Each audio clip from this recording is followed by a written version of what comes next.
Lumobo na sa higit 1,000 ang nasasawi sa patuloy na sigalot sa gitnang silangan.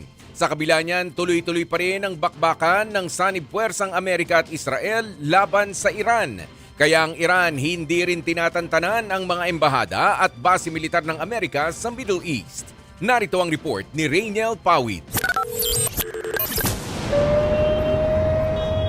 Makapal na usok at nagangalit na apoy ang bumalot sa bahagi ng Southern Ring Road sa Riyadh, Saudi Arabia kasunod ng drone attack ng Iran. Ang tinamaan ang embahada ng Amerika roon. Sapul din sa Iranian drone ang parking lot ng US Consulate sa Dubai. Namataan ding umuusok ang oil industry zone sa Fujairah. Patuloy na pinupuntirya ng Iran ang mga embassy at base militar ng Amerika sa Middle East bilang ganti pa rin ito sa pag-atake ng US-Israeli forces sa Iran.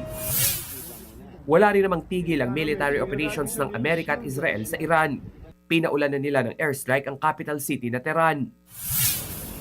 Ayon sa International Atomic Energy Agency, tinamaan ng airstrike ang Natanz Fuel Enrichment Plant na isa sa mga nuclear facility ng Iran.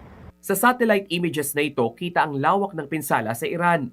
Wasak rin ang Assembly of Experts building.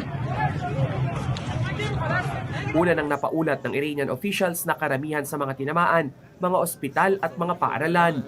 Kabilang na nga rito ang isang all-girls elementary school sa Minab City, kung saan halos 200 ang namatay. Sa kabila ng bakbakan doon, nagsagawa ng funeral procession ng Iran para sa mga batang biktima. Sa drone video, ipinakita ang daang-daang mass grave na inihanda para sa mga nasuwing estudyante. Una nang kinondena ng Iran ang pag-atake sa mga eskwelahan. Kung ang nuclear programs ang target daw ng Amerika at Israel, bakit dinadamay pa ang mga paaralan? Pinaiimbestigahan na rin yan ng UN Human Rights Office. Bukod sa Iran, tinitira rin ng Israel ang Lebanon ng dahil sa militanteng grupong Hezbollah, kaya pati mga residente roon nadadamay. Pero sagot ni Israeli Prime Minister Benjamin Netanyahu, Hezbollah ang humila sa Lebanon para sumali sa gulo kontra Iran. Banta pa niya hindi sila titigil hanggat hindi nasusugpo ang militanteng grupo. Ang mga nadamay na Lebanese kanya-kanyang diskarte sa paglikas.